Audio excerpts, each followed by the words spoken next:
আলহামদুলিল্লাহ, টানা 7 দিন ঢাকাতে অবস্থানের পর অপারেশন শেষ করে আমাদের প্রাণের শহর, প্রিয় শহর, মাতৃভূমি মেহেরপুরের উদ্দেশ্যে রওনা দিয়েছি। অনেক কষ্ট হয়েছে 7 দিন, তারপরে সফলভাবে অপারেশন শেষ করে আমরা মেহেরপুরের উদ্দেশ্যে রওনা দিতে আল্লাহর অশেষ রহমত সক্ষম হয়েছে। এখন আমরা অ্যাম্বুলেন্স নিয়ে গাবতলীর উদ্দেশ্যে রওনা দিয়েছি। ঠিক বসুন্ধরা পার করে বসুন্ধরার মাঝখান দিয়ে একেবারে সংসদ ভবন এবং জিয়া উদ্যানের পাশ দিয়ে চলে যাচ্ছি গাবতলী থেকে আমরা অলরেডি গাড়িতে উঠে রওনা দিয়ে দিয়েছি।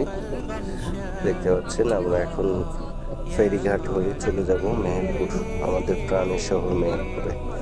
টানা 7 দিন পর মেহেরপুরে যেতে পেরে আসলে অনেক আনন্দিত। সেই সাথে আমাদের চাচির অপারেশন সাকসেস করে আমরা ফিরে যাচ্ছি। বাকিটা আল্লাহ ভরসা। সবাই দোয়া করবেন, ইনশাআল্লাহ আবারও দেখা হবে। আসসালামু আলাইকুম।